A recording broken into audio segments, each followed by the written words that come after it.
An ex-soldier helped an injured dog, never guessing it would lead him to his soulmate. This thought sometimes crossed Marcus Reeves's mind in quiet moments, when the universe's grand design seemed less like random chaos and more like a tapestry of interwoven purpose. But on that cold November morning, purpose was the furthest thing from his mind. Survival was all he had. Just making it through another day. The alarm hadn't gone off. Or maybe it had, and he'd shut it down in his sleep. It didn't matter. 4 years out of active duty, and Marcus still woke before dawn. His body rigid, senses hyper-alert, sweat cooling on his skin. The nightmares had a rhythm now, predictable, almost courteous in their visitation. 3, sometimes 4 nights a week. Progress, his therapist would call it. Once they'd come every night. He swung his legs over the side of the bed, feeling the cool hardwood beneath his feet. Grounding, doctor, Winters called it. Feel the floor, Marcus. You're here. You're home. Home. A sparse one-bedroom apartment in a forgettable building on the outskirts of Mapleton. Beige walls he hadn't bothered to decorate. A kitchen with appliances that worked most days. A couch facing a TV he rarely turned on. It served its purpose. Outside, the November wind rattled his window. The forecast had promised snow by afternoon, the first of the season. Marcus rolled his shoulders, feeling the familiar tightness, the phantom weight of his pack. 32 years old, and some mornings his body felt ancient. Coffee. That was the first mission of the day. The routine was sacred. Measure the grounds, fill the reservoir, press the button. Watch the dark liquid drip into the waiting mug. One of the few pleasures that had survived whatever had happened to the man he used to be. As the coffee maker gurgled, Marcus caught his reflection in the microwave door. The dark circles under his eyes, the beard he'd let grow too long, the hair that hadn't seen a proper cut in months. His mother wouldn't recognize him. Maybe that was the point. He took his coffee to the window. The street below was still mostly empty, streetlights casting pools of amber on wet pavement. A newspaper delivery van crawled past. An early shift worker hurried along, collar turned up against the cold. Normal people. Civilian people. 4 years, and he still thought in those terms. Them and us. Though there was no us anymore. Just him. His phone buzzed on the counter. Marcus ignored it. Probably Dave from the VA, checking if he'd be at the group session today. The answer was no. It was always no lately. He'd tried. For almost 3 years he'd tried. The groups, the one-on-ones with Dr. Winters, the medications that made him feel like he was moving through molasses. He'd taken the security job at the mall, had dated that kindergarten teacher, Alicia, for almost 6 months before she'd given up trying to reach whatever part of him had stayed behind in the dust. Lately, though, he'd been slipping, missing appointments, calling in sick to work. The energy it took to pretend he was healing had become too much. The coffee scalded his tongue. He welcomed the sharp pain, the momentary clarity it brought. His phone buzzed again, persistent. He glanced at the screen. Not Dave. His sister Celia. Need a favor? Big one. Call me, Marcus sighed. Celia's big favors were rarely actually big, but they always came with complications, with people, with social obligations he wasn't equipped to handle these days. But she was the only person who didn't look at him with that mixture of concern and disappointment. The only one who treated him like he was still Marcus, not some fragile shell they needed to tiptoe around. He called her back. Thank God. She answered immediately. I was about to drive over there. It's 6 in the morning, Sally, and you're obviously awake, so stop complaining. Her voice had that breathless quality that meant she was already moving, doing 3 things at once. I need you to cover the shelter today. Marcus pinched the bridge of his nose. The animal shelter where Celia volunteered 3 days a week was her passion, her purpose. She was always trying to drag him there, insisting that the animals would be good for him. I can't, Celu. I've got nothing. You've got nothing scheduled, and we both know it. Her tone softened slightly. Marcus, I wouldn't ask if it wasn't an emergency. Mom fell last night. The room seemed to tilt slightly. What? Is she? She's okay. Broken wrists, some bruising. But they want to keep her for observation, and someone needs to fill out all the insurance forms. And you know Dad is useless with that stuff. I'd ask someone else from the shelter, but Denise is out with the flu, and it's intake day. And, Sel, he interrupted. Slow down. What exactly are you asking me to do? He heard her exhale. Just be there from 9 to 3. Feed the animals, clean the cages, maybe walk a couple of dogs. It's all written down. The hard stuff happens after 3 when people come in looking to adopt. You'll be gone by then. Marcus stared out at the darkened sky. 6 hours in an animal shelter. A building filled with needy creatures with smells and sounds and unpredictability. Please, Mark. I've never asked you for anything since you've been back. A lie, but a kind one. Text me the address, he said finally. Her relief was palpable. You're a lifesaver. Literally, those animals need someone there today. After they hung up, Marcus leaned his forehead against the cool glass of the window. The weight in his chest, the one that had taken up residence somewhere between Kandahar and home, seemed heavier this morning, but beneath it a flicker of something else. Purpose, maybe. Or at least obligation, which was purpose's less inspiring cousin. Outside, the first light seeped into the sky. Another day to get through. At least now he had a mission. The Paws and Hearts Animal Rescue Center occupied an old converted warehouse on the industrial edge of town. The building itself was uninspiring. Faded brick, metal doors, small windows set high in the walls. But someone had tried to brighten it with colorful paw prints painted around the entrance and a cheerful sign featuring a dog and cat sitting side by side. Marcus sat in his truck for 5 minutes, engine idling, heat blasting. The parking lot was empty except for a battered blue Honda that probably belonged to the morning staff Celia had mentioned would let him in. 9 o'clock. He was exactly on time. Military precision was a hard habit to break. Finally, with a muttered curse at his sister, at himself, at whatever sequence of life choices had led him here, Marcus shut off the engine and stepped out into the cold. The wind had picked up, carrying the first icy particles of the promised snow. Marcus pulled his wool cap lower and his collar higher, creating a narrow channel of exposed skin just enough to see through as he made his way to the entrance. A young woman with purple-streaked hair opened the door before he could knock. You must be Celia's brother. Her eyes, lined with smudged black makeup, assessed him quickly. No pity there, no concern, just practical evaluation. I'm Jade. I've got class in 15 minutes, so let me show you the basics. The warmth inside the building hit him like a wall, along with the sharp scent of disinfectant barely masking the underlying animal smells. Barking echoed from deeper within. Marcus followed her through a small reception area into a wide central space. Cat enclosures lined one wall, stacked 2 high, each containing 1 or 2 felines in various states of alertness. The opposite wall had a door marked Dog Area. A central island held computer equipment, filing cabinets, and stacks of paperwork. Feeding schedule is here. Jade tapped a laminated sheet. Medication's here. Cat litter and dog walking is basically whenever you can get to it, but definitely before you leave. Any questions? Marcus opened his mouth, then closed it again. He had nothing but questions. I've never done this before, he finally admitted. Jade's expression softened slightly. Celia said you were good with animals. Another of his sister's well-meaning lies. He hadn't been around animals since the family dog died when he was in high school. I'm sure I'll figure it out, he said with more confidence than he felt. Jade checked her watch. Gotta run. Phone numbers are by the desk if you need anything. The morning rush has been fed, so you've got about an hour before the chaos begins again. She grabbed a backpack from behind the counter and headed for the door, calling over her shoulder, "Oh, and check on the new intake in Kennel 7. He came in last night, hit by a car. Celia was going to take him to the vet today, but obviously, she let the sentence hang. And then she was gone, leaving Marcus alone in the suddenly too quiet, too crowded space. A large orange cat watched him from the nearest enclosure, its unblinking stare unnervingly judgmental. What? Marcus muttered, feeling ridiculous for addressing the animal. The cat yawned, revealing needle-sharp teeth, then turned its back on him. Right. So much for animal connection. Marcus removed his coat but kept his thermal Henley on, despite the building's warmth. He examined the feeding chart, the medication list, the shelter layout. Organization, procedure, this at least was familiar territory. He could break this down into tasks, into a sequence. Manageable pieces. First, he supposed he should check on this dog in Kennel 7. The one who'd been hit by a car, probably just needed water or food or whatever dogs needed when they were injured. The door to the dog area opened into a wide hallway flanked by kennels on both sides. The noise hit him immediately, barking, whining, the scrape of claws against concrete.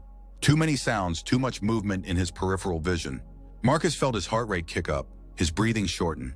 Not now. Stay here. Count the kennels. One task at a time. He forced himself to walk slowly down the line, looking at the information cards attached to each gate.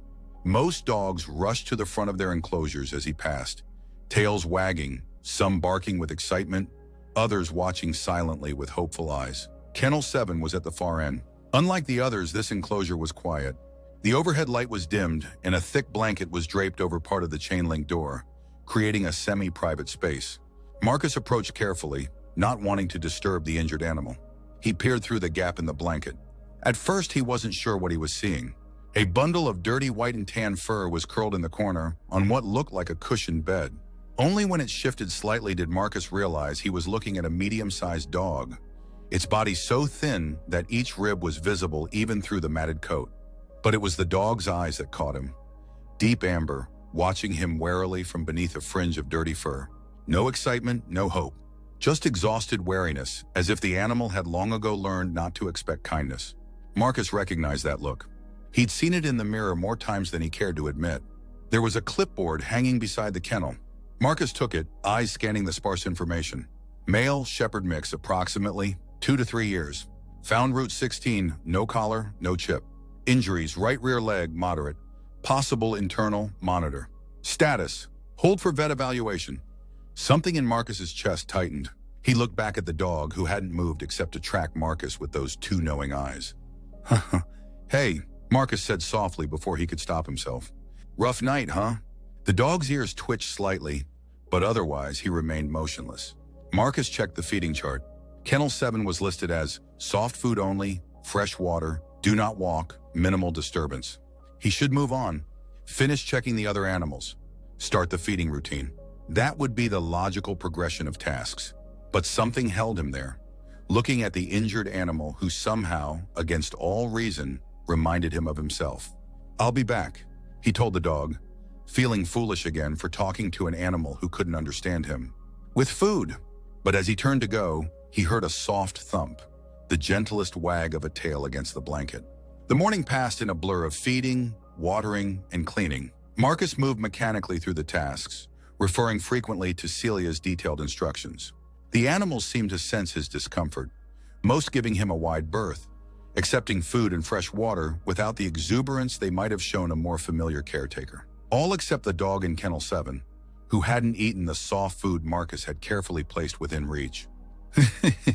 You need to eat, Marcus told him during his third check-in. Pretty sure that's the first step to getting better. The dog watched him silently, still curled in the same protected position. By noon, Marcus had settled into an uneasy rhythm. The repetitive nature of the work was almost soothing, requiring just enough focus to keep his mind from wandering to darker places. The cats were mostly independent, content with fresh litter and full bowls. The dogs were more demanding, each with distinct personalities he was beginning to recognize. The big black lab in Kennel 3 who greeted him with a stuffed duck each time Marcus appeared. The matching beagles in 5 who howled in harmony whenever the heat kicked on. The ancient-looking terrier in 10 who slept through everything. And the nameless dog in 7 who still hadn't touched his food. During a lull, Marcus found himself back at that kennel, crouching to eye level with the injured animal. The chart says you need to eat, he said quietly. But I'm guessing you've had enough of people telling you what you need. The dog's gaze was steady, assessing. Marcus considered the situation tactically. The dog was clearly in pain, clearly distrustful. Force wouldn't work. Coaxing hadn't worked. What would? Without fully knowing why, Marcus sat down on the concrete floor outside the kennel, his back against the opposite wall. He pulled out his phone and pretended to scroll through it, deliberately not looking at the dog. My sister thinks animals are good therapy, he said conversationally, eyes on his screen. She's been trying to drag me here for months. Probably thinks some puppy would fix whatever's broken in here. He tapped his temple. As if it's that simple. From the corner of his eye, he saw the dog's head lift slightly, ears more alert. Between you and me, Marcus continued. I'm not great with the whole therapy thing in general. Talking about feelings, revisiting the past. What's the point? Can't change any of it. He risked a direct glance at the dog. Those amber eyes were still watching him, but something had changed in them. The wariness had been joined by something else. Curiosity, maybe. Then again, Marcus said, returning his gaze to his phone, I'm probably not the best person to give advice on healing, considering. A soft whine so faint he almost missed it. Marcus looked up. The dog had shifted position slightly, stretching his front paws out a bit, still keeping the injured back leg carefully protected. Was that agreement? Because if you're agreeing with me, that's just insulting. The corner of Marcus's mouth twitched. Not quite a smile, but the closest thing to it he'd felt in days. Another whine, this one accompanied by the slightest wag of a tail. You know what? Marcus set his phone down. I think we're both hungry, and sitting here feeling sorry for ourselves isn't helping either one of us. He stood up, ignoring the stiffness in his legs, and went to the small kitchen area where Jade had shown him the food supplies. The soft, wet food hadn't tempted the injured dog. Maybe something else would. He found a package of plain cooked chicken in the refrigerator, labeled for sensitive stomachs medication treats. Perfect. Back at Kennel 7, Marcus opened the door just enough to slip his hand through with a small piece of chicken held between two fingers. He didn't reach toward the dog, just let his hand rest on the floor of the kennel, the chicken offering sitting on his palm. No pressure, he said quietly. It's there if you want it. For a long moment, nothing happened. The dog's nostrils flared slightly, testing the scent of the chicken, and perhaps of Marcus himself. Those intelligent eyes darted from the food to Marcus's face and back again, calculating risks against hunger. Marcus remained perfectly still, not even breathing. And then with painful slowness, the dog began to inch forward. Each movement was clearly agonizing, but the animal was determined. Inch by excruciating inch, he dragged himself forward until his nose was just a breath away from Marcus's hand. Another hesitation, another risk assessment. Marcus kept his eyes averted, giving the dog space to make his choice without pressure.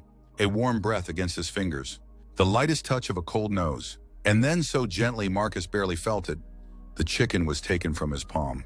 Something strange and warm unfurled in Marcus's chest, a feeling so unexpected he couldn't immediately identify it. Pride, he realized, not in himself but in this broken, brave creature who had decided, against all evidence to the contrary, that perhaps this human might be worth trusting after all.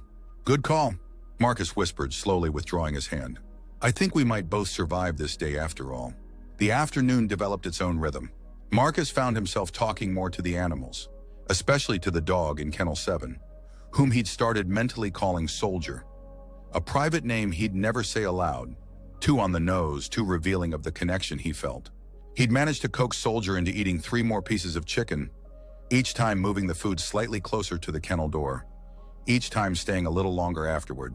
By 2:30, Marcus was sitting inside the kennel, his back against the wall, a respectful 3 feet from where Soldier lay. The dog's eyes would close for brief moments, then snap open again, checking that Marcus was still there, still not moving closer. I've got to leave soon, Marcus told him quietly. Someone named Denise is supposed to take over at 3. She's probably nice. Probably won't sit on the floor talking to you like an idiot. Soldier's ears twitched. My sister will be back tomorrow. She's the one who found you, I think. She's good with broken things. Marcus picked at a loose thread on his sleeve. Too good sometimes. Doesn't know when to give up. The shelter had quieted as the afternoon stretched on. Most of the dogs were napping, tired from their brief outdoor excursions in the small fenced yard behind the building. The snow had started around 1, fat flakes drifting lazily past the high windows. In the stillness, with just the soft sound of Soldier's breathing beside him, Marcus felt some of the constant tension in his shoulders ease. Just slightly, just for a moment. His phone buzzed in his pocket. He checked it. Celia. How's it going? Any problems? Marcus hesitated, then typed, It's fine. How's Mom? Cranky, but okay. They're releasing her tomorrow. How's the new dog? The hit and run? Marcus glanced at Soldier, who was watching him with that steady gaze. He ate a little. Seems stable. 3 dots appeared as Celia typed. Vet app tomorrow morning. Can you bring him? I'll be tied up with Mom. Marcus felt a twinge of annoyance. This was supposed to be a one-day favor, not an ongoing commitment. But an image flashed in his mind. Soldier being loaded into a car by a stranger, those amber eyes scanning frantically for a familiar face, finding none. What time? He typed back. 9:30, Lakeside Animal Hospital. You're the best, seriously. Marcus put the phone away without responding and looked at Soldier. Looks like you're stuck with me tomorrow too, he said. Try to contain your excitement. As if in response, Soldier shifted slightly, stretching his good back leg, inching his body just the smallest bit closer to where Marcus sat. Not trust, not yet, but maybe the beginning of something like it. The front door buzzer sounded, signaling someone's arrival. Marcus checked his watch. 2:45. Probably the relief staff. That's my cue, he told Soldier, standing up carefully to avoid startling the dog. Be good for Denise, whoever she is. He stepped out of the kennel, securing the latch behind him. As he turned to go, he heard it. A soft, plaintive whine. Marcus looked back. Soldier had raised his head, those amber eyes fixed on Marcus with an expression that squeezed something in his chest. "I'll be back tomorrow," Marcus promised. First thing, he could have sworn the dog understood every word. In the main reception area, a woman was shaking snow from her coat, mid-40s with a practical bob and sensible boots. She looked up as Marcus approached. "You must be Celia's brother," she said, offering a hand. "I'm Denise. Thanks so much for covering today. I heard about your mom. Is she okay?" "She'll be fine." Marcus took her hand briefly, already feeling the familiar social awkwardness rising. "The animals have been fed. The dog in 7 needs monitoring. He's eating a little chicken, but not much." Denise nodded, hanging her coat on a hook behind the desk. "The hit-and-run case." "Poor thing. Celia was beside herself when they brought him in last night." She glanced up at Marcus with a smile. "She mentioned you might be able to take him to the vet appointment tomorrow morning?" Marcus nodded stiffly, already backing toward the door in his coat. 9:30. Perfect. Doctor, Nolan is the best. She'll have him patched up in no time. Denise seemed to sense his discomfort, her expression softening. "You know, Celia talks about you all the time. She's been wanting to get you in here forever. Says animals have a way of healing what people can't reach." Marcus pulled on his coat, eager to escape before this became a deeper conversation. "I should go." "Of course. Thanks again for today, truly. You probably saved some lives just by being here." Denise's smile was genuine. Outside, the snow was falling more heavily now, already coating the ground with an inch of pristine white. Marcus brushed it from his truck windows, the cold biting at his exposed fingers. Saved lives. The phrase echoed in his mind as he started the engine, as he pulled out of the parking lot. How many lives had he taken? How many had he failed to save? The ledger never balanced, no matter what his therapist said about forgiveness, about moving forward. And yet, the image of Soldier taking that first piece of chicken from his palm, the courage that had taken, the choice to trust despite all evidence that trusting was dangerous, stayed with him all the way home, a small flame of something flickering in a place long dark. Marcus woke before his alarm again, but for once, it wasn't from nightmares. He'd fallen asleep surprisingly easily, his mind full of animals and feeding schedules instead of the usual ghosts. He'd slept deeply, wakened by nothing more dramatic than the first gray light of dawn filtering through his blinds. 6:15. The vet appointment wasn't until 9:30, but Marcus found himself getting up anyway, moving through his morning ritual with unusual purpose. Coffee, shower, a fresh set of clothes instead of the same jeans he'd worn for 3 days straight. He even trimmed his beard, catching himself mid-stroke with the electric razor. Who was he cleaning up for? A dog and a veterinarian? But the momentum carried him forward. By 7, he was in his truck, driving through the snow-blanketed streets toward the shelter. The storm had dropped about 3 inches overnight, just enough to transform the drab strip malls and office parks into something almost beautiful. The shelter parking lot was empty when he arrived. Too early, of course, but the building lights were on. Someone must be there. He'd just check on Soldier, make sure he'd made it through the night okay. Maybe bring him some of that chicken again. Marcus knocked on the front door, stamping snow from his boots. No response. He tried again, louder. After a moment, a figure appeared. Not Denise, but a young man with dreadlocks pulled back from his face. "We're not open yet." He called through the glass, then peered closer. "Wait, are you Celia's brother? The one taking the hit and run to Dr. Nolan?" Marcus nodded. The young man unlocked the door. "You're super early, man." "I'm Miguel, night shift." He stifled a yawn. "Just finishing up. I wanted to check on the dog before the appointment," Marcus said, stepping inside. "Make sure he's okay." Miguel nodded, unfazed by the early visit. He had a rough night. Wouldn't settle for hours. Denise said you got him to eat something, though, which is huge. A flicker of concern. "Is he worse?" "Don't think so. Just in pain and scared. Probably wondering where his people are." Miguel led the way toward the dog area, assuming he has people. No collar, no chip. Could be a stray, but he's not feral. Definitely been around humans before. The kennels were quieter this morning, most of the dogs still dozing. As they approached Kennel 7, Marcus felt a strange tightness in his chest. A preemptive disappointment if Soldier showed no recognition, if yesterday's tentative connection had vanished overnight. But as they reached the blanket-draped door, Marcus heard it, a soft thump of a tail against the floor. "Well, look at that." Miguel said, surprised. He knows you're here. Marcus crouched by the kennel door. Soldier was awake, head raised, those amber eyes fixed on Marcus with what looked impossibly like relief. Hey there, Marcus said softly. Heard you had a rough night. Another tail thump. Miguel watched the interaction with interest. That's the most responsive he's been with anyone. Even Celia couldn't get near him last night. Something warm unfurled in Marcus's chest. Not pride this time, but something deeper, a sense of being needed, recognized. Mind if I sit with him until the appointment? Marcus asked. Miguel shrugged. Be my guest. Denise should be in by 8:30 to handle the morning stuff. There's coffee in the back if you want some. After Miguel left, Marcus settled into what was becoming his usual spot inside Soldier's kennel. The dog watched him with those intelligent eyes, tail offering an occasional gentle thump against the blanket. So, Marcus said quietly, rough night, huh? Join the club. He hadn't had nightmares, true, but he'd woken several times thinking about this dog, wondering if he was in pain, if he was afraid. The good news is you're seeing a doctor today. They'll fix that leg, maybe give you something for the pain. Marcus stretched his own legs out in front of him. The bad news is I'm your chauffeur. My driving's not great, even in good weather. Soldier shifted position slightly, inching closer to Marcus, still maintaining a safe distance, but closer than yesterday. You know, Marcus continued, keeping his voice low and even. I keep thinking about how you ended up on that road. Were you running from something? Towards something? He picked at a loose thread on his jacket. Or just lost? The dog's ears twitched. I get it, you know. Being lost. Coming back isn't always straightforward. Marcus hadn't talked this much in months, certainly not about anything that mattered. Yet here he was, confessing to a stray dog. People expect you to be the same, but you can't be. And then they look at you like you've personally disappointed them by coming back different. Soldier let out a soft sound, not quite a whine, but a gentle exhalation that somehow conveyed understanding.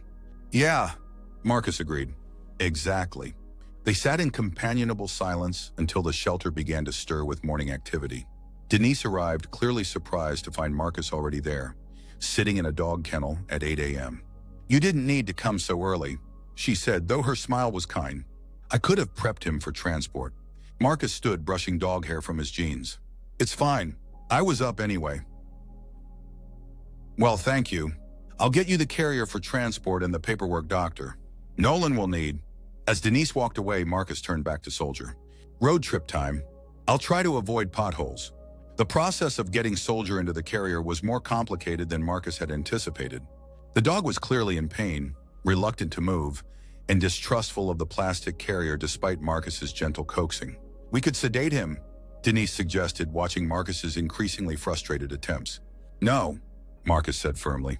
No drugs. He needs to be alert, know what's happening to him. The words came automatically from some deep place of knowing. Denise nodded, accepting this. What if you carried him to your truck and we put a blanket in the back seat?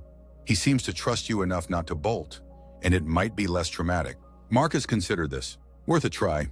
Approaching Soldier again, Marcus spoke in a low, steady voice. Listen, we need to get that leg fixed. I'm going to pick you up, and it's probably going to hurt, but I'll be as careful as I can. Then we're going to the vet. I'll stay with you the whole time. Soldier watched him warily, ears flattened slightly. I need you to trust me, Marcus said, the words feeling strange in his mouth. When was the last time he'd asked anyone for trust? When was the last time he'd trusted anyone himself? Slowly, telegraphing every movement, Marcus slid his arms beneath Soldier's body. The dog tensed but didn't growl, didn't snap. His entire body trembled as Marcus lifted him, a soft whimper escaping as the injured leg was jostled despite Marcus's care. I know, Marcus murmured. I know. Almost there. The walk to the truck was excruciating, each step causing Soldier to flinch. Marcus held him close to his chest, feeling the rapid heartbeat, the shallow breathing. Denise had spread a thick blanket across the back seat. Marcus lowered Soldier onto it as gently as possible, his hands lingering for a moment on the dog's side, feeling the reassurance of breath, of life. I'll be right back, he told Soldier, then turned to Denise. The paperwork? She handed him a folder. Everything, doctor. Nolan will need, just sign at the bottom authorizing treatment if you could, as Celia's representative. Marcus scrawled his signature without reading the form, his attention already back on the dog in his truck. Good luck, Denise called as he climbed into the driver's seat. Call us when you know anything. The drive to Lakeside Animal Hospital took 20 minutes. The roads still slick from the overnight snow. Marcus drove with uncharacteristic caution, avoiding bumps, taking turns slowly. Every few moments, he glanced in the rearview mirror to check on Soldier, who lay quietly on the back seat, those amber eyes rarely leaving Marcus's reflection. Almost there, Marcus told him as they pulled into the veterinary clinic's parking lot. The hard part's over. But as he opened the back door to lift Soldier out, he realized the hard part was just beginning. The dog's body was rigid with fear, his eyes darting around the unfamiliar surroundings. His breathing had quickened to shallow pants. "Hey," Marcus said softly, crouching to eye level. "Look at me." Soldier's gaze reluctantly shifted from the clinic building to Marcus's face. "I'm staying with you. The whole time. I promise." Something in the dog's posture eased slightly, not relaxed but less panicked. Carefully, Marcus gathered him up again, murmuring reassurances as he carried him toward the clinic doors. The waiting room was blessedly empty except for a receptionist, who looked up with a practiced smile as Marcus entered. "Good morning. Do you have an appointment?" 9:30. "Soldier, the dog from Paws and Hearts. Hit and run case."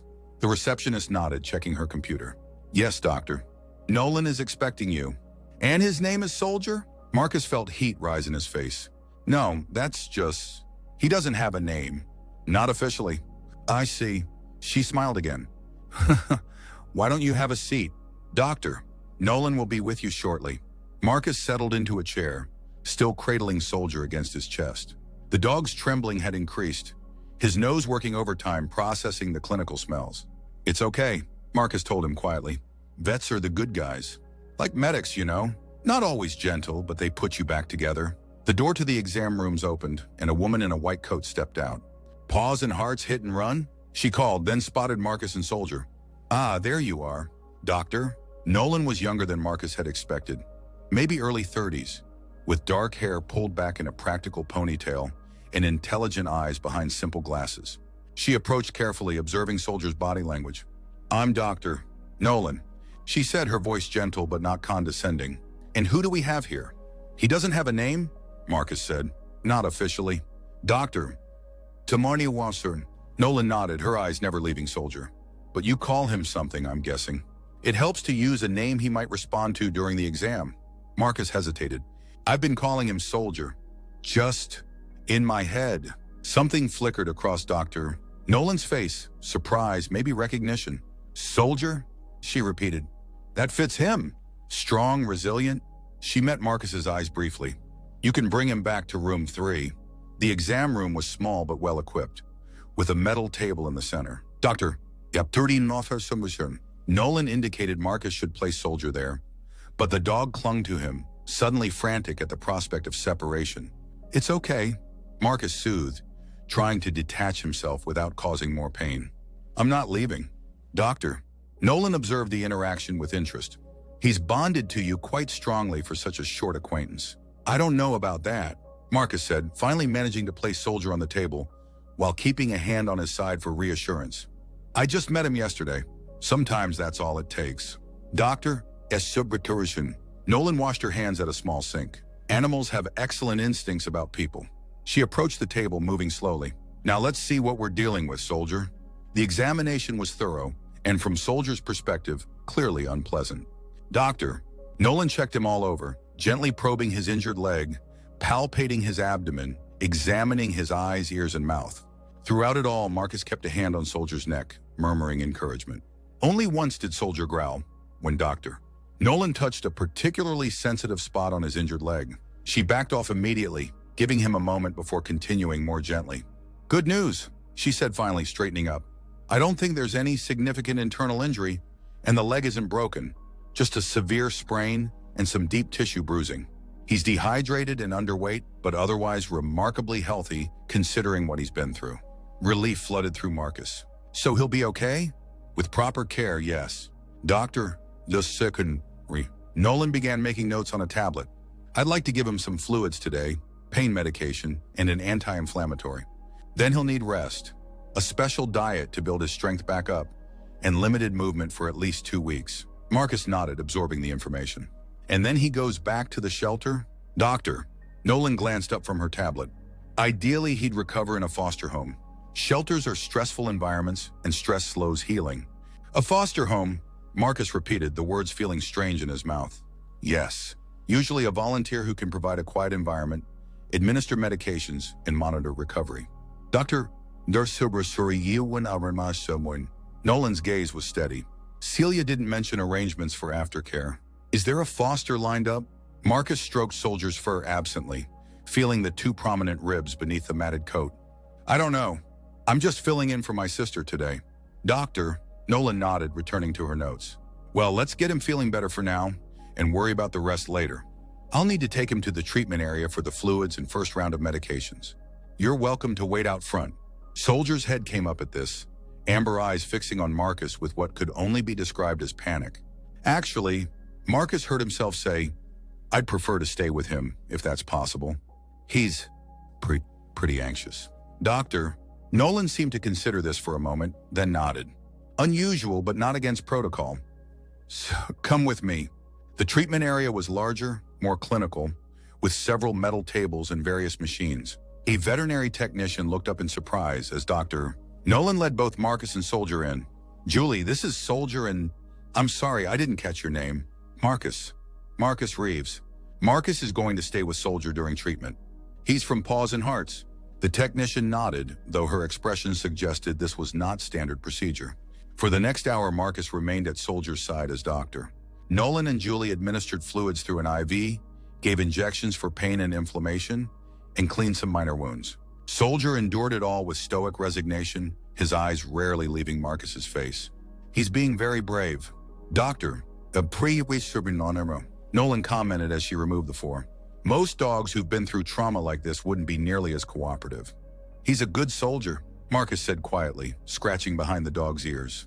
Doctor, Nolan handed him several bottles of medication. Twice daily for the anti-inflammatory pain medication as needed, but no more than 3 times a day. The antibiotics are just precautionary. Those small cuts could easily have become infected. Marcus took the bottles automatically, then frowned. Shouldn't these go to the shelter? Or whoever's fostering him? Doctor, Nolan met his eyes directly. I thought that might be you. Me? Marcus almost laughed. I'm not a foster. I was just helping my sister for a day. And yet you're the only person this dog trusts. Doctor. Nolan's voice was matter-of-fact, not accusing or persuading. He's responsive to you in a way that suggests a bond deeper than a day's acquaintance. That kind of trust is rare and valuable for healing. Marcus looked down at Soldier, who had finally relaxed now that the procedures were over.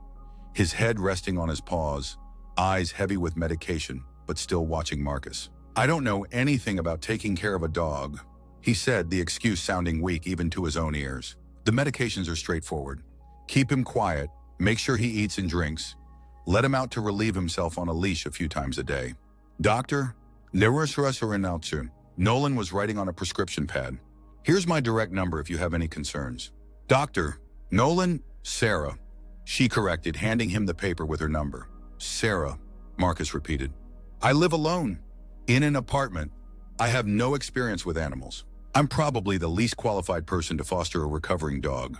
Sarah smiled slightly. And yet you're the one he chose. She nodded toward Soldier, whose tail had begun a gentle thump against the metal table at the sound of Marcus's voice.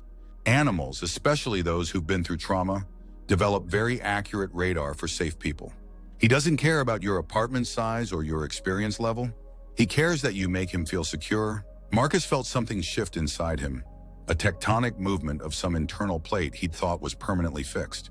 I'll need to talk to my sister, he said finally. And the shelter. There's probably paperwork. Sarah's smile widened. Of course.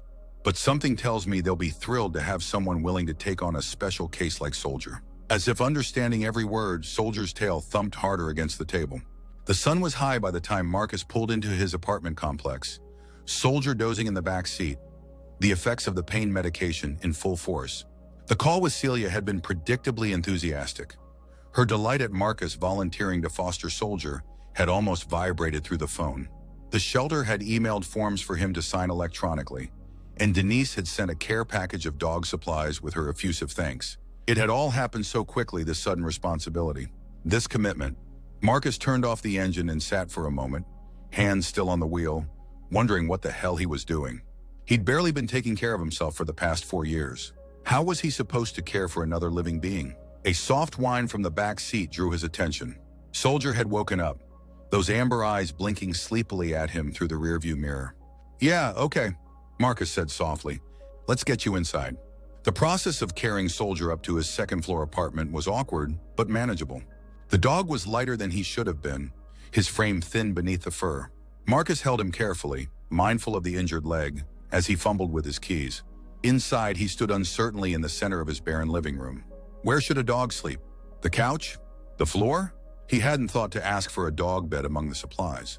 "Welcome home, I guess," he told Soldier, gently lowering him onto the couch. "Temporary home?" he corrected, though he wasn't sure if the clarification was for Soldier's benefit or his own. The dog settled onto the cushions with a deep sigh, his body relaxing as the pain medication continued to work. His eyes, however, remained alert, taking in the new surroundings with cautious interest. Marcus placed the bag of supplies Denise had sent on the coffee table. Dog food, bowls, a leash, some toys, and a thick blanket. The medications from Dr. Nolan, Sarah went on the kitchen counter, lined up in order of administration time. "You need water," Marcus realized, pulling out one of the bowls. "And probably food soon?" He filled the bowl in the kitchen sink, surprised at how naturally these caretaking gestures came to him. When was the last time he'd thought about someone else's needs before his own? Too long. Probably not since Afghanistan. Soldier lapped at the water eagerly when Marcus placed the bowl on the floor near the couch. Watching him drink, Marcus felt a peculiar sense of satisfaction. A simple need met, a small problem solved. His phone buzzed. A text from Celia. "How's our patient doing?" Marcus sent back a quick, settled, resting. "Meds on schedule." 3 dots appeared immediately. "Look at you, all responsible foster dad. Mom says thanks for yesterday and for taking him in. She's doing better." Before Marcus could reply, another text came through. "Doctor, Nolan called me with the treatment plan. She said Soldier really responded to you. That's his name now, BTW, officially in the system as Soldier Reeves." Soldier Reeves. The dog had his name. Something tightened in Marcus's chest. Not unpleasant, but unfamiliar. A type of connection he hadn't allowed himself in a very long time. "Keep me posted," Celia texted. "I'll stop by tomorrow to check on both of you." Marcus set the phone down and looked at Soldier, who had finished his water and was now watching Marcus with quiet attention. "So apparently you're a Reeves now," Marcus told him. "My family adopts strays pretty quickly. You should have held out for a better offer." Soldier's tail thumped once against the couch cushion. "Right," Marcus said. "Let's get through today first. One mission at a time." The day passed in a strange new rhythm. Medications at noon, a tentative first meal that Soldier ate with cautious enthusiasm, brief excursions outside where Marcus carried him to a grassy area and waited patiently while the dog took care of business. Between these activities, Soldier slept, the healing sleep of the medicated and exhausted. Marcus found himself moving around his apartment with new awareness, seeing the space through Soldier's eyes. The barrenness that had seemed appropriate for his minimalist existence now looked empty, uninviting. There were no personal touches, no photos, no art on the walls. Nothing that said someone lived here rather than merely existed. While Soldier napped in the afternoon, Marcus made a list of things the dog might need. A proper bed, better food than the shelter brand, perhaps some softer toys for when he was feeling better. The list expanded, becoming more detailed as Marcus researched dog care on his laptop. He was deep into an article about canine physical therapy when his phone rang. Unknown number. "Hello?" Marcus answered, automatically keeping his voice low to avoid waking Soldier. "Marcus, it's Sarah Nolan. Just checking in on our patient." Her voice was warm, professional, but with an undercurrent of genuine concern. Marcus found himself straightening up unconsciously. "He's doing okay, I think. Sleeping a lot. Ate a little. I've been giving the medications as scheduled. Perfect. That's exactly what he needs right now. Rest, nutrition, and pain management." Sarah paused. "And how are you doing with all this?" First-time fostering can be overwhelming. The question caught Marcus off guard. When was the last time someone had asked how he was doing and actually waited for a real answer? "I'm fine," he said automatically, then hesitated. "Actually, I'm making lists. Lots of lists. Things he might need, schedules, what to watch for." Sarah's laugh was soft. "Sounds like you're taking it very seriously." "That's good. But don't forget, dogs are pretty resilient creatures. They don't need perfection, just patience and consistency. Right. Marcus glanced over at Soldier, who was still sleeping peacefully on the couch. Can I ask you something? Of course. How long? I mean, what's the timeline for his recovery? When will he be ready to... Marcus trailed off, unsure how to phrase it. Be adopted? Sarah finished for him. It depends on how quickly he heals physically, but also emotionally. He's been through significant trauma, not just the accident, but whatever led to him being alone on that road in the first place. Marcus watched the gentle rise and fall of Soldier's side as he breathed. So weeks? Months? I'd say at least 3 to 4 weeks for the physical recovery. The emotional part is harder to predict. Sarah's voice softened. Some dogs bounce back quickly. Others take longer to trust again. Trust again. The phrase echoed in Marcus's mind. I have a follow-up appointment scheduled for next Thursday, Sarah continued. That will give us a better idea of his progress. But Marcus... Yes? Try not to think too far ahead. For now, just focus on today, on helping him feel safe. That's the foundation everything else builds on. After they hung up, Marcus sat for a long time, watching Soldier sleep. Focus on today, on safety. The simplicity of the directive was almost a relief after years of trying and failing to imagine a future for himself. He could do today. He could create safety. These were concrete, achievable objectives. Outside, the winter afternoon was already fading toward dusk, the light taking on that particular blue quality that precedes darkness. Marcus turned on a lamp, its soft glow creating a circle of warmth in the otherwise Spartan room. On the couch, Soldier stirred, opening his eyes. Seeing Marcus, he lifted his head slightly, ears perking forward. Hey there, Marcus said quietly. Feeling any better? Soldier's tail offered a gentle thump in response. Dinner soon? Then evening meds.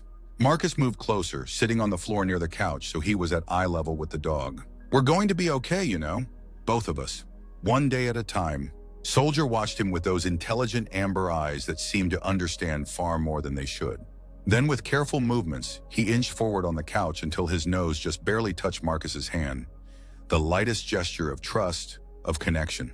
And for the first time in longer than he could remember, Marcus felt the knot in his chest loosen, just a fraction. Just enough. The next week fell into a pattern that felt unexpectedly, almost natural. Marcus adjusted his sparse routine to accommodate Soldier's needs. Morning medications with breakfast, midday walks, short, gentle, with Marcus supporting much of the dog's weight, afternoon rest periods, evening meals, and final medications. Celia had visited twice, bringing additional supplies and not so subtly commenting on how good it was to see Marcus engaged with something. He'd rolled his eyes at her, but privately, he had to admit there was some truth to it. The fog that had surrounded him for so long seemed thinner somehow, more penetrable. Soldier's physical recovery was progressing well. The severe limp had improved to a more moderate one, and his appetite had increased dramatically. His coat, which Marcus brushed daily following a YouTube tutorial, was beginning to shine, the true gold and white colors emerging from beneath the former dullness. More notable was the emotional change. The wariness in those amber eyes had receded, replaced by what Marcus could only describe as cautious contentment. Soldier still startled at sudden noises and remained vigilant on their brief outdoor excursions. But in the apartment, he had begun to relax truly, stretching out on his new orthopedic dog bed, ordered online and express delivered, accepting belly rubs, even playing gently with a soft plush toy Marcus had impulsively purchased.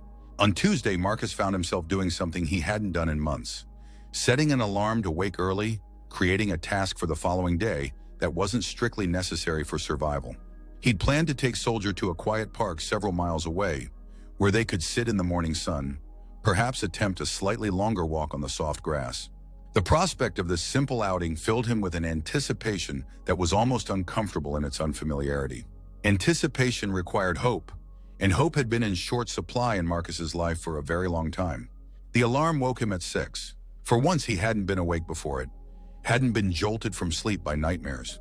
He lay for a moment, orienting himself, then remembered. The park, Soldier, their planned outing. Moving quietly so as not to wake the dog sleeping on his new bed in the corner, Marcus made coffee and checked the weather. Cold but clear, perfect for their excursion. He packed a small bag with water, dog treats, medications, and a blanket for Soldier to rest on. The domestic normality of these actions struck him suddenly. 4 years of existing day-to-day, doing only what was necessary to continue breathing, and now here he was, packing a picnic for a dog. The thought should have been ridiculous, but instead it filled him with a strange lightness. Soldier woke as Marcus was finishing his coffee, stretching carefully before limping over to press his head against Marcus's knee in morning greeting. "Hey, buddy," Marcus said, scratching behind the dog's ears. "Ready for an adventure?" Soldier's tail wagged in response, his eyes bright with what looked remarkably like joy. An hour later, they were at Riverside Park, a sprawling green space that followed the curve of the Mapleton River.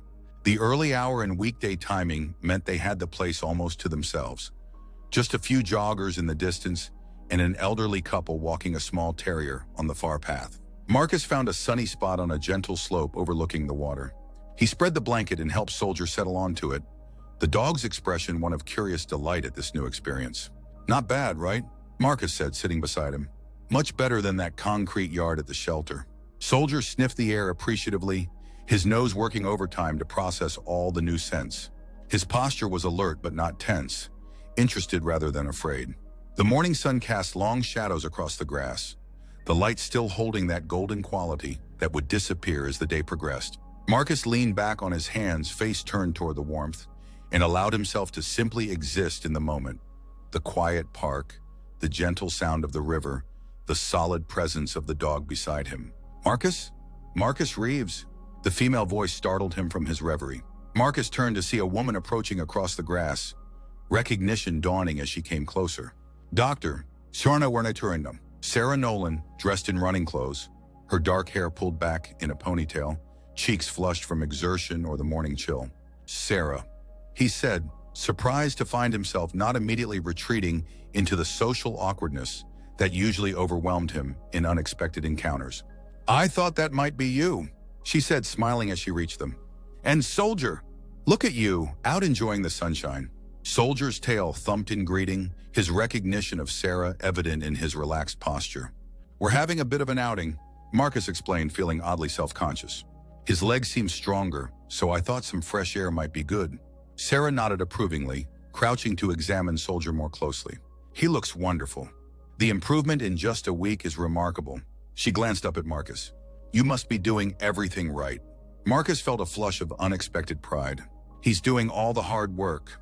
I'm just following the instructions." Sarah's smile widened. "Don't sell yourself short. Recovery like this requires consistency, patience, and a safe environment."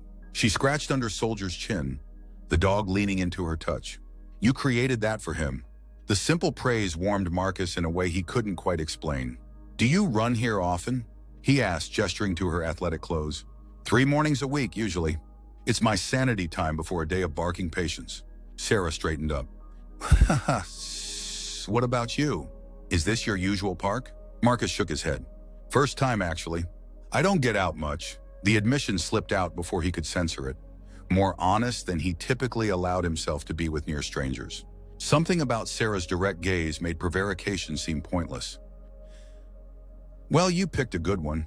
Sarah glanced at her watch. "I should finish my run if I'm going to make it to the clinic on time. But it's good to see you both." "Soldier looks great. We have the follow-up appointment on Thursday," Marcus reminded her unnecessarily. "Looking forward to it." Sarah took a step back, then hesitated.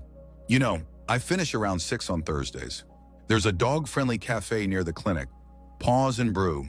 If you wanted to grab dinner after the appointment." She shrugged, the gesture casual but her eyes careful. "Might be good for Soldier to socialize a bit in a controlled environment." Marcus blinked, momentarily unsure if he was being asked on a date or a dog therapy session. Either way, his usual response would be an automatic, self-protective decline. But before he could formulate an answer, Soldier let out a soft, almost hopeful whine, looking between the two humans. "Sounds like someone's casting the deciding vote," Sarah said, her smile taking on a teasing quality. Marcus found himself nodding. "Sure, that would be nice. Great. I'll see you both Thursday then." With a final wave, Sarah turned and jogged away, soon disappearing around a bend in the path. Marcus watched her go, a strange mixture of anticipation and anxiety settling in his chest. Had he just agreed to a social engagement? With an attractive, intelligent woman he barely knew? Beside him, Soldier nudged his hand with a cool nose as if to say, "Yes, you did, and it's about time. Don't look so smug," Marcus told him, but there was no real admonishment in his voice, This is all your fault, you know. Soldier's expression was entirely too innocent, his amber eyes bright with what looked remarkably like satisfaction. They stayed at the park for another hour, Marcus alternating between quiet contemplation and one-sided conversations with Soldier, who proved to be an excellent listener. The dog seemed to savor every moment of the outing, his gaze constantly moving between the river, the trees, and the occasional squirrel that ventured too close. As they packed up to leave, Marcus found himself already planning their next visit, already thinking about tomorrow and the day after. Small threads of future extending outward where before there had been only the blank wall of each isolated day. Thursday arrived with a nervous energy Marcus hadn't experienced in years. He found himself changing his shirt twice before the appointment, trimming his beard more carefully than usual, even putting effort into taming his typically unruly hair. "This is ridiculous," he told Soldier as they prepared to leave for the clinic. "It's just a follow-up appointment. And maybe dinner." Soldier, who had been watching these unusual grooming rituals with apparent amusement, tilted his head as if to say, "Keep telling yourself that." The appointment itself went smoothly. Sarah was professionally warm, her focus primarily on Soldier's physical recovery as she examined the healing leg, checked his weight, up 2 pounds, a significant improvement, and discussed the ongoing treatment plan. "The improvement is excellent," she concluded, updating her notes. "Another 2 weeks of restricted activity, but you can start extending the walks a bit if he seems comfortable. The most important thing is to watch for signs of pain or fatigue." Marcus nodded, absorbing the instructions with the same concentration he had once given mission briefings. "And the medications? Continue as prescribed for another week. Then we can start tapering the anti-inflammatory." Sarah glanced up from her tablet, her expression softening slightly. "You're doing a great job with him, Marcus. Many fosters wouldn't be this thorough." That warmth again, that unexpected pride. "He makes it easy," Marcus said, reaching down to stroke Soldier's head. "He's a good patient. The best kind, cooperative but not too stoic." Sarah set her tablet aside. "Some patients, human and animal alike, try so hard to hide their pain that they end up prolonging their recovery." Something in her tone made Marcus look up, meeting her eyes directly. There was knowledge there, and a gentle challenge that suggested she wasn't just talking about Soldier anymore. "Sometimes hiding the pain becomes second nature," he said quietly. "Easier than letting anyone see it." Sarah held his gaze. "Easier in the short term, maybe." The moment stretched between them, unexpectedly intimate in the clinical setting. Then Soldier nudged Marcus's hand, breaking the tension. Sarah smiled, stepping back. "I'll see you both at Paws and Brew at 6:30. It's just 2 blocks east." "We'll be there," Marcus confirmed, surprised to find he was actually looking forward to it. Paws and Brew turned out to be a cozy cafe with a spacious outdoor patio area equipped with heat lamps for the cooler weather. Several other dogs with their owners were already settled at various tables, creating a relaxed, convivial atmosphere. Marcus had arrived a few minutes early, securing a corner table where Soldier could lie comfortably on his blanket without being in the main path of foot traffic. The dog seemed intrigued by the new environment, his nose working overtime processing the sense of food and other animals. But he remained calm, staying close to Marcus's side. "First time here?" the server asked as he brought water for both Marcus and Soldier. "Is it that obvious?" Marcus asked. The young man smiled. "Only because I know all our regular 4-legged customers. Your boy is welcome. We have a special menu for dogs if you're interested." Marcus accepted the offered menu with a nod of thanks, feeling strangely normal in this setting designed for people who considered their dogs family members.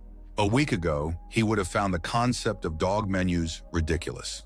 Now he was seriously considering whether Soldier would prefer the Barnyard Bowl or the Fisherman's Feast. "The chicken and rice is a good choice for a dog who's been under the weather," a familiar voice suggested from behind him. Marcus turned to see Sarah approaching, dressed now in jeans and a simple blue sweater, her hair loose around her shoulders. The transformation from professional veterinarian to casual dinner companion was striking. "You made it," he said, standing awkwardly as she reached the table. "Wouldn't miss it." She smiled, crouching to greet Soldier, who welcomed her with an enthusiastic tail wag. "Hello, handsome. Enjoying your night out?" "He seems to approve so far," Marcus said, gesturing to the empty chair across from him. "Thanks for suggesting it." Sarah settled into the seat, her movements easy, confident. "It's one of my favorite places. Good food, and I don't have to feel guilty about leaving a dog at home alone." "Do you have dogs?" Marcus realized how little he knew about her beyond her professional capacity. "Just one at the moment. an ancient beagle named Einstein who would rather sleep by the fireplace than venture out in this weather. Sarah's expression was fond. He's earned his retirement, 13 years old and still bosses me around like I'm the one who needs managing. The server returned and they ordered a simple pasta dish for Sarah, a sandwich for Marcus, and the recommended chicken and rice for Soldier. So, Sarah said once they were alone again, beyond Soldier's recovery, how has fostering been for you? It's a big adjustment, taking on responsibility for another living being. The question was professionally framed, but felt personal in a way Marcus couldn't quite define. It's been good, actually, he admitted. Gives structure to the day. Purpose. Those can be hard things to find sometimes, Sarah said, her tone suggesting deeper understanding. Especially after significant life transitions. Marcus studied her face, trying to gauge how much she knew or had guessed about him. Celia talks too much, he said finally. Sarah smiled slightly. Your sister mentioned you were a veteran. That's all. Her expression turned more serious. But I have some familiarity with the challenges of that transition. My brother served 2 tours in Iraq. The man who came home was not the same one who left. The simple statement, delivered without judgment or expectation, created a small opening, a possibility of being understood that Marcus rarely encountered. No, he agreed quietly. We never are. Their food arrived, temporarily shifting the conversation to lighter topics. The cafe's dog-friendly policies, Soldier's enthusiastic approval of his chicken and rice, Sarah's stories about some of her more unusual animal patients. Marcus found himself laughing at her tale of a parrot who had learned to perfectly mimic the sound of the clinic's phone, causing chaos whenever he came in for checkups. The sensation was unfamiliar, rusty, like using a muscle long neglected. As they finished their meals, Sarah's expression turned thoughtful. Can I ask you something, Marcus? About Soldier? Sure. He nodded. What was it about him? What made you connect with him that first day at the shelter? The question caught Marcus off guard. He looked down at Soldier, who had finished his meal and was now resting contentedly at his feet, peaceful in a way that would have seemed impossible 2 weeks ago. His eyes, Marcus said finally. When I first saw him, he had this look, like he was expecting the worst, prepared for it. But still, he struggled to find the right words. Still present, still fighting, not giving up but not hoping for much either. Sarah's gaze was steady, waiting. I recognized it, Marcus admitted, the words feeling like stones pulled from deep within. That balance between surviving and living, just doing what needs to be done each day without any real belief that things will improve. And now? Sarah asked softly. What do you see in his eyes now? Marcus looked down at Soldier again. The dog lifted his head at the attention, those amber eyes meeting his with complete trust, with unmistakable affection. Hope, Marcus said, the realization simultaneous with the word. I see hope. Sarah's smile was gentle. That tends to be contagious, you know. Hope. It travels both ways between beings who care for each other. The observation settled around Marcus like a warm blanket, both comforting and slightly terrifying in its implications. Had he begun to hope again too? Was that what this lightning in his chest was? This ability to imagine tomorrows? I'm not sure I remember how, he said, the confession barely audible. That's okay. Sarah reached across the table, her hand coming to rest lightly on his. The first human touch he had initiated or accepted in longer than he could remember. Neither did Soldier at first. But he's learning. Day by day, her hand was warm, solid, real. Marcus didn't pull away. Day by day, he echoed, and for the first time in 4 years, it didn't sound like a sentence. It sounded like a possibility. The weeks that followed took on a rhythm that was both structured and expanding, a scaffolding of routine that supported increasingly varied experiences. Soldier's physical recovery progressed steadily, his limp improving to the point where it was only noticeable when he was tired. His personality emerged more fully with each passing day. Intelligent, slightly mischievous, unfailingly loyal. For Marcus, the changes were more subtle but no less profound. The nightmares didn't disappear, but they came less frequently. 3 nights a week became 2, then sometimes just 1. On the mornings after, Soldier's presence was a grounding force. The simple necessities of the dog's care, pulling Marcus out of the darkness before it could fully claim him. Their morning walks lengthened, expanded to include different parks, different routes. Marcus found himself nodding to regular faces, the elderly man who power walked the river path each day, the young mother with twins in a jogging stroller, the teenage girl who always asked if she could pet Soldier, The answer was always yes. These small human interactions, superficial as they were, began to feel less like threats and more like part of the natural fabric of the day.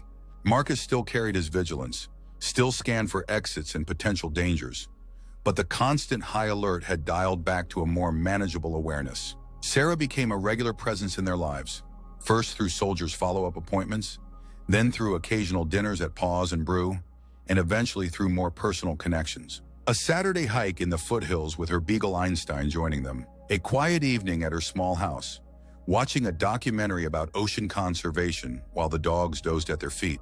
She never pushed, never demanded more than Marcus could give emotionally, but her steady presence created a space where words sometimes emerged that had been buried for years.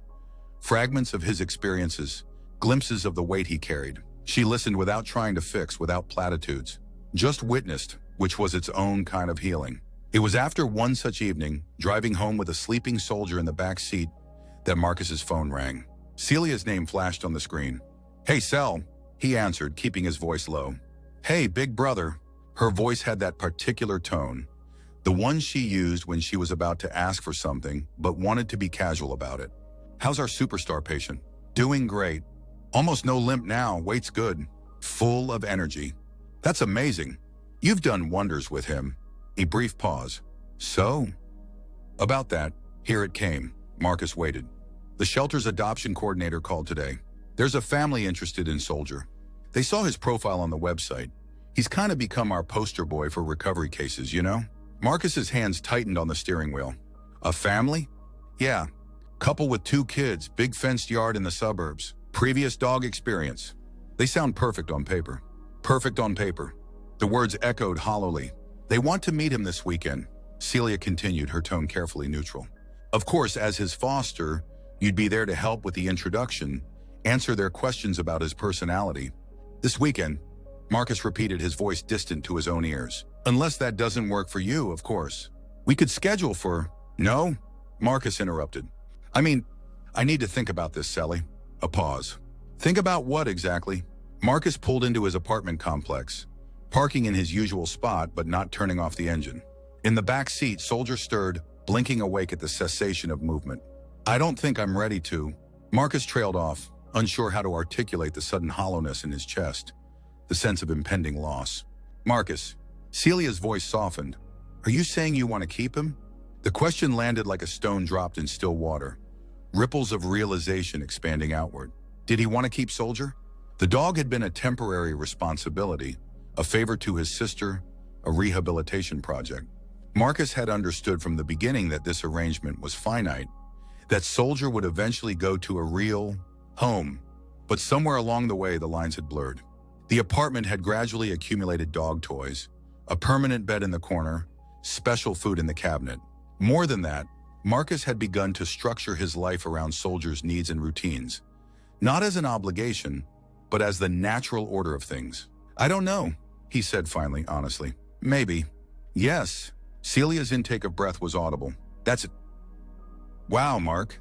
That's amazing. But are you sure? It's a long-term commitment. Years. Years." The concept of thinking that far ahead would have been incomprehensible to him 2 months ago. But now, Marcus looked in the rearview mirror. Soldier was fully awake now, watching him with those intelligent amber eyes that had seen him at his worst and still chose to trust him, still offered unconditional affection. "I'm sure," he said, the certainty solidifying as he spoke. "He's already home." Celia's delighted response washed over him, plans for making the adoption official, promises to handle the paperwork, excitement about telling their parents. Marcus absorbed it all with a strange sense of calm certainty.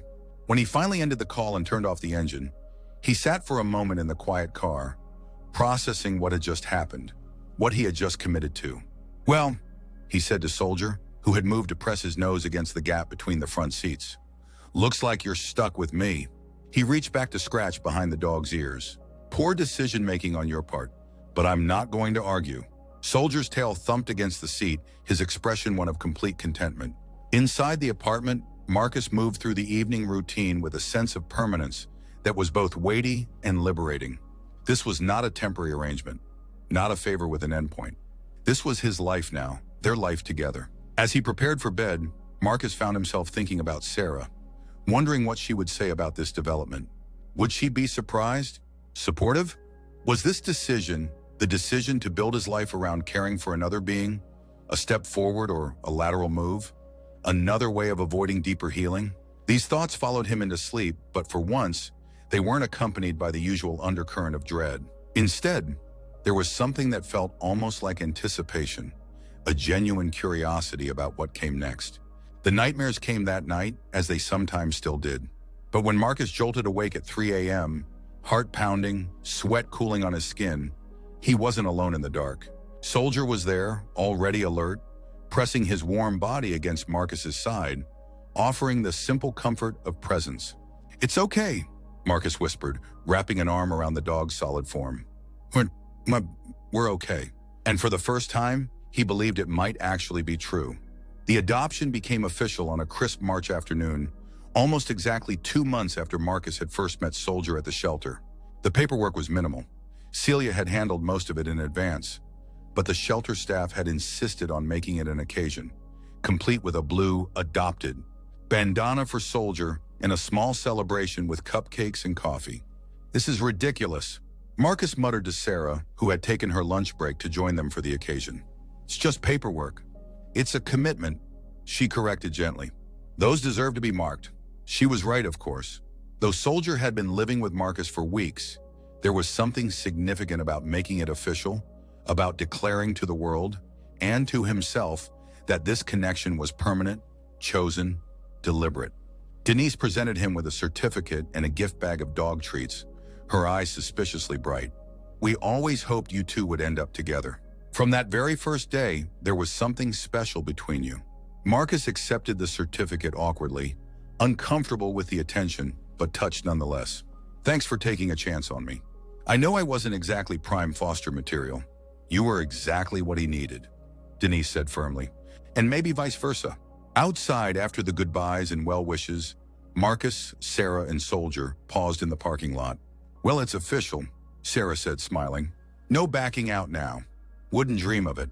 Marcus looked down at Soldier, resplendent in his adoption bandana, sitting patiently at his side. "We're in this for the long haul, aren't we, buddy?" Soldier's tail swept the pavement in enthusiastic agreement. "I should get back to the clinic," Sarah said, checking her watch. "But we're still on for dinner tonight?" Marcus nodded. 7 o'clock. I'll cook." The offer had slipped out the day before, surprising them both.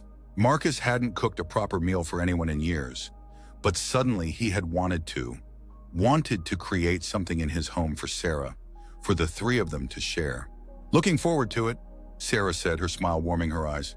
She leaned in, brushing a kiss against his cheek, a gesture that had become more frequent in recent weeks, each time sending that same pleasant current through him. "Congratulations, Dad."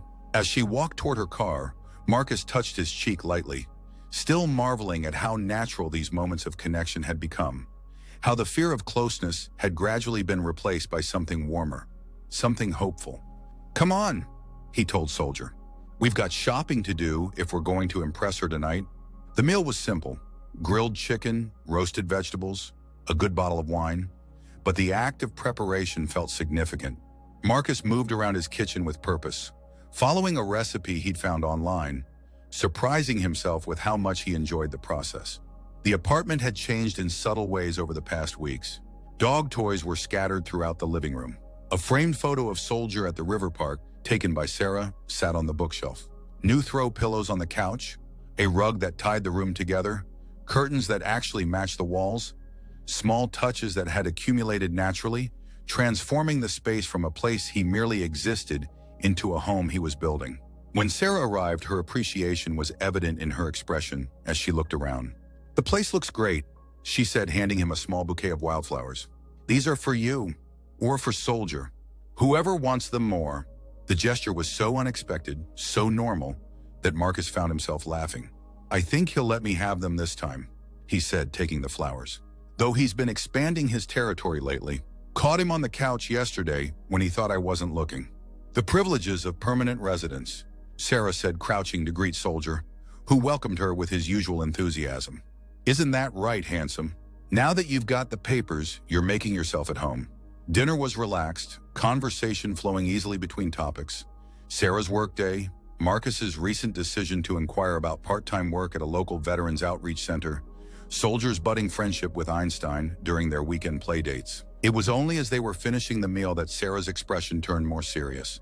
"I have some news," she said, setting down her wine glass. "I've been offered a partnership at the clinic." "Sarah, that's fantastic," Marcus said immediately. "You've been working toward that for what, 2 years?" She nodded, a smile breaking through. "Almost 3. It comes with more responsibility. Longer hours sometimes, but also more stability. Better benefits." She hesitated. "It means I'm definitely staying in Mapleton for the long haul." There was a question in her eyes, one that had been hovering unspoken between them for weeks. What were they doing? Where was this going? The casual dinners, the weekend outings, the increasingly frequent moments of physical closeness. They were building towards something, but neither had put a name to it. Marcus met her gaze directly. "I'm glad," he said simply. "I'd like you to stay." The words weren't elaborate, weren't a grand declaration, but they were honest. They were a beginning. Sarah reached across the table, taking his hand in hers. "Is that so?" "It is." Marcus turned his hand, intertwining their fingers. "I think Soldier would miss you terribly if you left." "Just Soldier?" Her smile was teasing, but her eyes were serious. "No," Marcus admitted, the honesty still difficult but necessary. "Not just Soldier." The moment stretched between them, full of possibility. "Marcus," Sarah said softly, "I know you're still healing. I know there are parts of yourself you're still figuring out how to live with. I'm not asking for any promises. I know." He tightened his grip on her hand. "But I'm starting to think that maybe healing isn't something that happens before life begins again. Maybe it happens alongside it, because of it." Sarah's eyes brightened with unshed tears. "That sounds suspiciously like hope talking." "I've been infected," Marcus said, a half smile tugging at his mouth. "Someone told me it was contagious." At their feet, Soldier let out a soft sound, not quite a whine, not quite a sigh, and pressed his body against Marcus's leg, a warm, solid presence grounding the moment in simple reality. Sarah laughed, wiping at her eyes. "I think that's his way of saying we're being too serious." "Probably," Marcus agreed, grateful for the slight easing of emotional intensity. "He's more of an actions over words guy." "Smart dog." Sarah stood, still holding his hand. "Maybe we should follow his example." She tugged gently, leading Marcus to the couch where they settled close together, shoulders touching. Soldier followed, arranging himself at their feet with a contented huff. "So," Sarah said, her voice lighter now but still holding that note of significance. "You're staying in Mapleton too?" Marcus nodded, the decision one he'd made weeks ago without fully acknowledging it. "I am. I've signed another year's lease here. And the Veterans Center work, if they hire me, it would be good. Purpose, structure, maybe a way to, I don't know, use some of what I've been through to help others." "That sounds right for you," Sarah said, her head coming to rest against his shoulder. "Using your experience as a bridge rather than a wall." The metaphor struck Marcus with its accuracy. For so long, he had used his trauma as a reason to separate, to isolate, to fortify against connection. The idea of transforming it into something that could create connection instead was both terrifying and deeply appealing. "I'm not fixed," he said quietly. "You should know that. I still have nightmares. Still have days when it's hard." Sarah shifted to look at him directly. "I don't need you to be fixed, Marcus. None of us are. We're all just doing our best with whatever scars we carry." Her hand came up to touch his face, gentle but sure. "I just need you to be willing to keep trying, to keep showing up even on the hard days." It was such a simple request, so reasonable, and yet it asked everything of him. To commit not to perfection, not to some idealized version of healing, but to the messy, ongoing work of living authentically, with his pain, with his hopes, with his capacity for connection. "I can do that," he said, and knew it was true. He had been doing it already, day by day, since a wounded dog had looked at him with amber eyes full of wariness and recognition. Sarah's smile was radiant. "Good, because I plan to keep showing up too." The kiss that followed was gentle at first, a confirmation of words already spoken, then deepened into something more, a promise, a beginning, a choice made with full awareness of its significance. At their feet, Soldier sighed contentedly and closed his eyes, secure in the knowledge that as humans had finally figured out what he had known all along, that healing happens in the spaces between hearts, in the moments of vulnerability, when we choose to trust despite our scars, in the daily acts of courage that looked nothing like heroism and everything like love. Later that night, after Sarah had gone home with plans to return the next day for a hike along the river, Marcus stood at his window looking out at the stars. Soldier sat beside him, a warm pressure against his leg. "Who would have thought, huh?" Marcus said quietly, reaching down to stroke the dog's head. An ex-soldier helped an injured dog, never guessing it would lead him to his soulmate. The words, an echo of the journey that had brought them here, hung in the quiet apartment. Not a conclusion, but a milestone along a path still unfolding before them. Soldier looked up at him, those amber eyes reflecting starlight, full of a wisdom that transcended species. The simple, profound understanding that love, in all its forms, is worth the risk of pain, worth the work of healing, worth the courage to begin again. Marcus smiled, feeling the last stubborn knot in his chest finally loosen, finally release. "Yeah," he said softly. "I think we're going to be just fine." And for the first time in longer than he could remember, he believed it with his whole heart.